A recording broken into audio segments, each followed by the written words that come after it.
Hello friends, post market రిపోర్ట్లోకి మన మిత్రులందరికీ స్వాగతం. ఈరోజు ఏప్రిల్ 29వ తారీఖు మంగళవారం. మొత్తం మీద సెన్సెక్స్ ఎక్స్పైరీ అయితే చాలా సైడ్ వేస్లో కూల్గా కామ్గా అయితే క్లోజ్ అయిపోయింది ఈరోజు.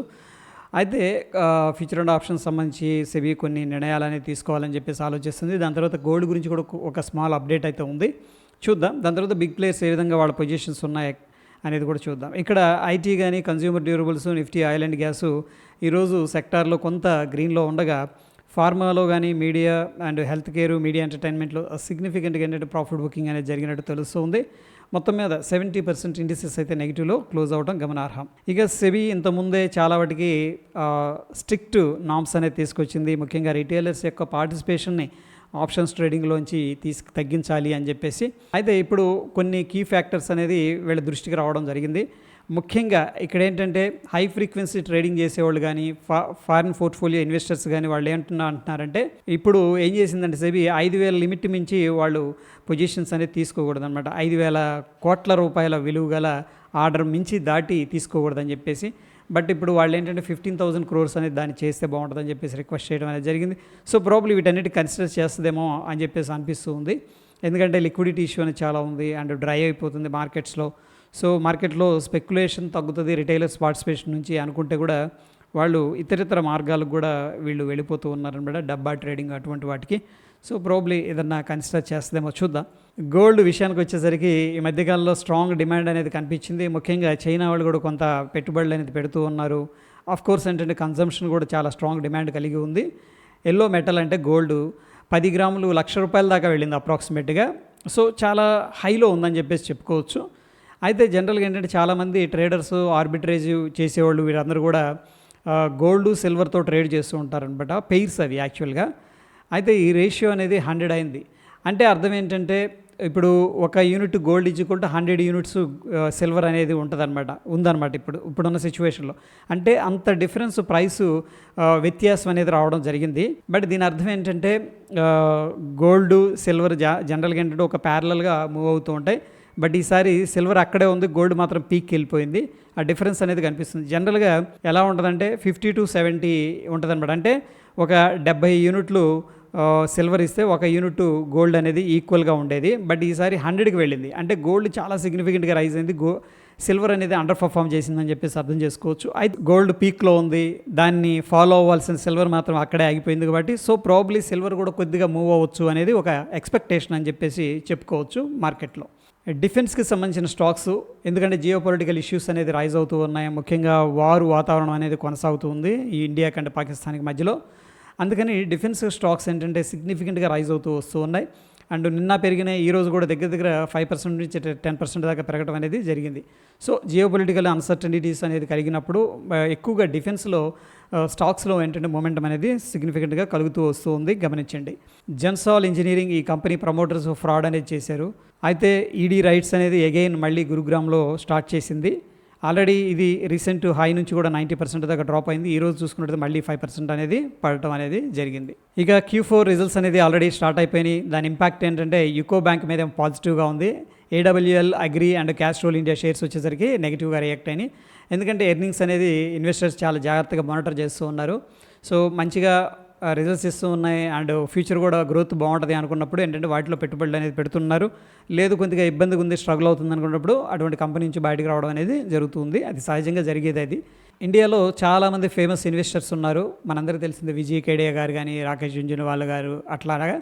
సో అంత పెద్ద క్యాపిటల్ కాకపోయినా ఆశిష్ కచోలియా గారు కూడా one of the ace investor అనమాట. అయితే ఈయన మార్చి క్వార్టర్లో కొన్ని స్టాక్స్ అనేది కొన్నారు. ఎందుకంటే చాలామంది ఫ్యానిక్లు ఎగ్జిట్ అయ్యారు. సో ఎక్కువగా small cap, micro cap, mid cap అనేది వీళ్ళు ఎలకేట్ అనేది చేస్తూ ఉంటారు. అయితే దాంట్లో డ్యూస్ డిజిటల్ గ్లోబల్, ఇన్ఫియం, ఫార్మాకెమ్, సిటీసీ అడ్వాన్స్డ్ సిస్టమ్స్ ఇలా చాలా కంపెనీలు ఉన్నాయి. కావాలంటే ఒకసారి వీడియో పాస్ చేసి ఈ యొక్క కంపెనీలు అనేది మనం స్క్రీన్ షాట్ అయితే తీసుకోవచ్చు. ట్రంప్ గారు గెలిచిన దగ్గర నుంచి కూడా యూఎస్కి, ఇండియాకి చాలా బైలేటరల్ ట్రేడ్ అగ్రిమెంట్స్ అనేది జరిగినాయి. అయితే క్లయింట్ అసోసియేట్స్కి చెందిన హిమాన్షు కోహ్లీ గారు ఏమంటున్నారంటే ఈ ఇండియా యుఎస్ బైలేటరల్ అగ్రిమెంట్స్ అనేది ఇండియాకి చాలా పాజిటివ్ అని చెప్పి చెప్తూ ఉన్నారు. అయితే ఇక్కడ కొన్ని సెక్టర్స్ అనేది మెన్షన్ చేశారు. IT sector, pharmaceuticals, textiles, engineering and clean energy and defence. So ఈ యొక్క సెక్టార్స్లో కంపెనీలు కొన్ని బెనిఫిట్ తీసుకుంటాయని చెప్పేసి పాజిటివ్ కవరేజ్ ఇవ్వడం అనేది జరిగింది. ఇక వోల్వో కానీ పోర్ష్ కానీ వీళ్ళు ఏంటంటే గైడెన్స్ అంటే ఫ్యూచర్ గైడెన్స్ డిమాండ్ గురించి మాట్లాడడం జరిగింది. అంత స్ట్రాంగ్గా లేదు, కొద్దిగా హెడ్విండ్స్ ఉన్నాయి అని చెప్పేసి మెన్షన్ చేశారన్నమాట. ముఖ్యంగా వీళ్ళకి కంపెనీలకి ఏంటంటే సంవర్ధన మదర్సన్ వాళ్ళు ఎక్విప్మెంట్స్ మ్యానుఫ్యాక్చరింగ్ చేసి వాళ్ళకి సేల్ చేస్తూ ఉంటారు. సో ఇటువంటి కంపెనీలు కొద్దిగా స్ట్రగుల్ అవుతాయి అని చెప్పేసి వాళ్ళు మెన్షన్ చేయడం అనేది జరిగింది. ప్రాబబ్లీ ఈ కంపెనీ షార్ట్ టర్మ్లో ప్రెషర్లో ఉండొచ్చు. ఇక రిలయన్స్ అనేది సిగ్నిఫికెంట్గా రైజ్ అవుతూ వచ్చింది. నిన్నడు కూడా పెరిగింది 5% దాకా. అగైన్ ఈరోజు కూడా సిగ్నిఫికెంట్గా పెరగడం అనేది జరిగింది, ఎందుకంటే వీళ్ళు మంచి రిజల్ట్స్ అనేది అనౌన్స్ చేయడం అందుకు కారణం. ఇక ఎన్బిఎఫ్సి బజాజ్ ఫైనాన్స్ షేర్స్ వచ్చేసరికి Q4 రిజల్ట్స్కి ముందు కొద్దిగా నెగిటివ్గా ట్రేడ్ అయినాయి. అయితే చాలామంది ఏం ఎక్స్పెక్ట్ చేస్తున్నారంటే ప్రాబబ్లీ డివిడెండ్ కానీ బోనస్ కానీ స్టాక్ స్ప్లిట్ కానీ ఈ కంపెనీ అనౌన్స్ చేస్తుందని చెప్పేసి ఒక ఎక్స్పెక్టేషన్ అయితే పెట్టుకున్నట్టు తెలుస్తుంది. ఇక టీవీఎస్ మోటార్ షేర్స్ వచ్చేసరికి 4% దాకా డ్రాప్ అవ్వటం అనేది జరిగింది. ఎందుకు అంటే 2 వీలర్స్ డిమాండ్ చాలా వాటికి తగ్గిపోయిందని చెప్పేసి బ్రోకరేజెస్ కూడా చాలామంది సంస్థలు ఏంటంటే కాషియస్గా ఉన్నారనమాట. ఓకే, వర్ల్పూల్ ఇండియా షేర్స్ వచ్చేసరికి 10% దాకా పెరగడం అనేది జరిగింది. ఈ మధ్యకాలంలో సిగ్నిఫికెంట్గా పడిపోయింది. రీజన్ ఏంటంటే యాక్చువల్గా వర్ల్పూల్ ఇంక్ అనేది ఉంది యూఎస్కి సంబంధించింది, బట్ ఇండియాలో కూడా వీళ్ళు ఒక కంపెనీ అనేది క్రియేట్ చేశారు వర్ల్పూల్ ఇండియా అని చెప్పేసి. బట్ దీంట్లో ప్రమోటర్స్ ఏంటంటే ఎగ్జిట్ అయిపోయారనమాట. అప్పుడు చాలామంది ఇన్వెస్టర్స్ చాలా కాషియస్గా ఉన్నారు, ఇదేదో కంపెనీ ఎత్తేస్తారేమో అట్లా అని చెప్పేసి. బట్ ఇప్పుడు ఎందుకు పెరిగిందంటే అడ్వెంట్ బ్రెయిన్ క్యాపిటల్ వీళ్ళు ఏంటంటే ఈ కంపెనీలో కొంత స్టేక్ అనేది బై చేస్తున్నాం అని చెప్పేసి న్యూస్ అనేది రావడం జరిగింది. అగైన్ ఈ యొక్క పర్టికులర్ స్టాక్లో బుల్లిష్ మూమెంటం అనేది కొనసాగింది. ఈ మధ్యకాలంలో ఐపీఓస్ అనేది చాలా వాటికి తగ్గిపోయాయి, ఎందుకంటే మార్కెట్ బేరిష్ సెంటిమెంట్లో ఉంది కాబట్టి. బట్ ఎనీహౌ మళ్ళీ మార్కెట్ అనేది సెంటిమెంట్ అనేది సెట్ అయింది కాబట్టి చాలామంది ఈ యొక్క ఐపీఓస్ అనేది తీసుకురావడం జరుగుతుంది. ఐవేర్ సప్లై చైన్ సర్వీసెస్ లిమిటెడ్ అనేది ఐపీఓకి 28వ తారీఖు వచ్చింది. అయితే అండర్ సబ్స్క్రిప్షన్ అనేది కనిపిస్తుంది. ప్రస్తుతానికి 30వ తారీఖు క్లోజ్ అయిపోతుంది. మినిమం ఇన్వెస్ట్మెంట్ వచ్చేసరికి 1,14,000 రూపాయలు అనేది అవసరం అవుతుంది. అంటే ఇది ఎస్ఎంఈ కేటగిరీకి సంబంధించిందని చెప్పేసి చెప్పుకోవచ్చు.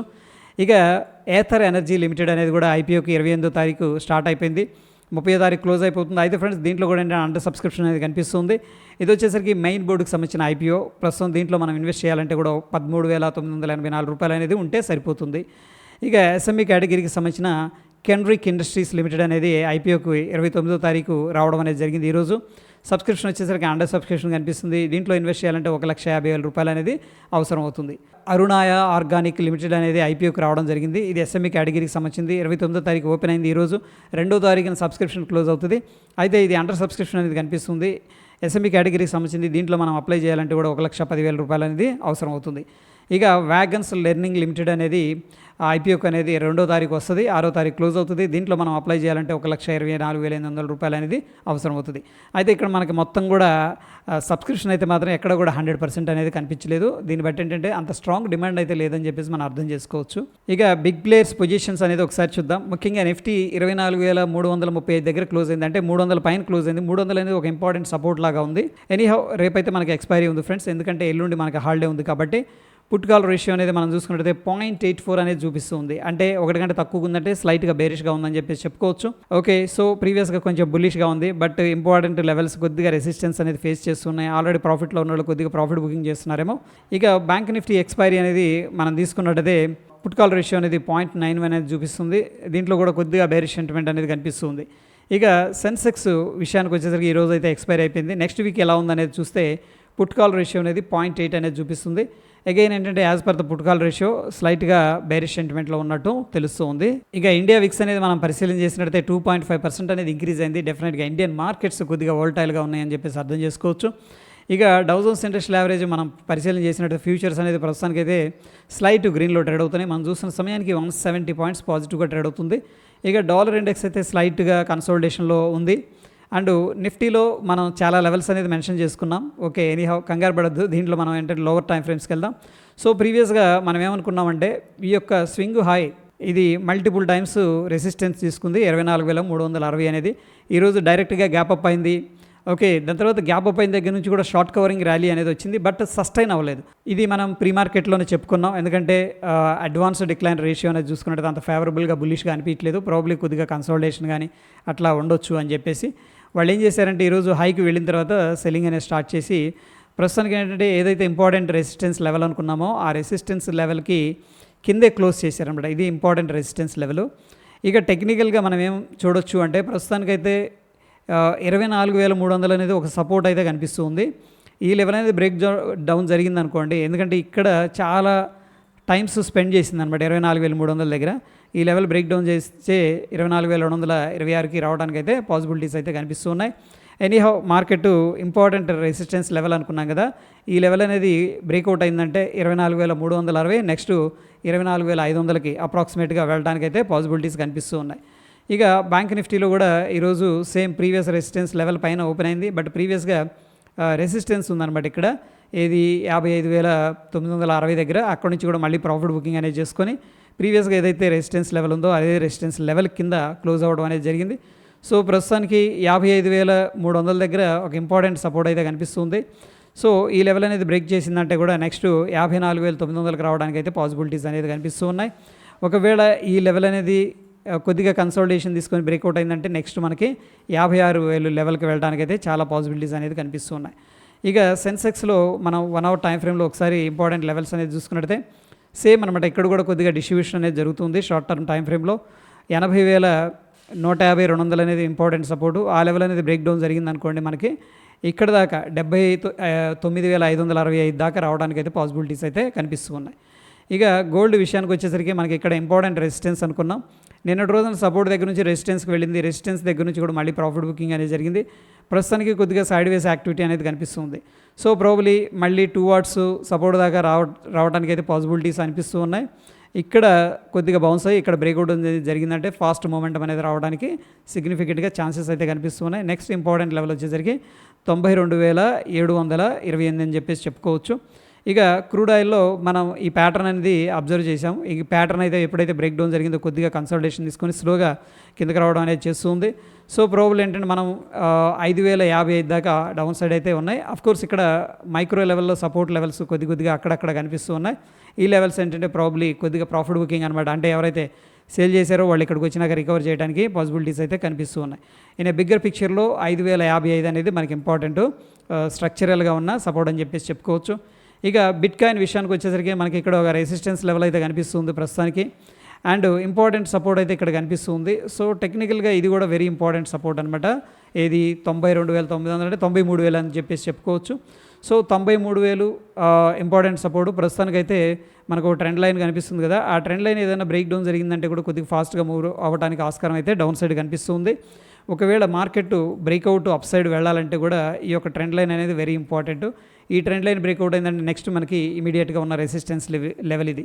సో బ్రాడర్ పిక్చర్లో ఫ్రెండ్స్ మనం చూసుకున్నట్టయితే మార్కెట్స్లో బులిష్గానే ఉంది. బట్ చాలామంది ప్రాఫిట్ బుకింగ్ అనేది చేసుకుంటున్నట్టు క్లియర్గా ఓపెన్ ఇంట్రెస్ట్ అనేది చెప్తుంది, ప్రైస్ యాక్షన్ కూడా చెప్తూ ఉంది.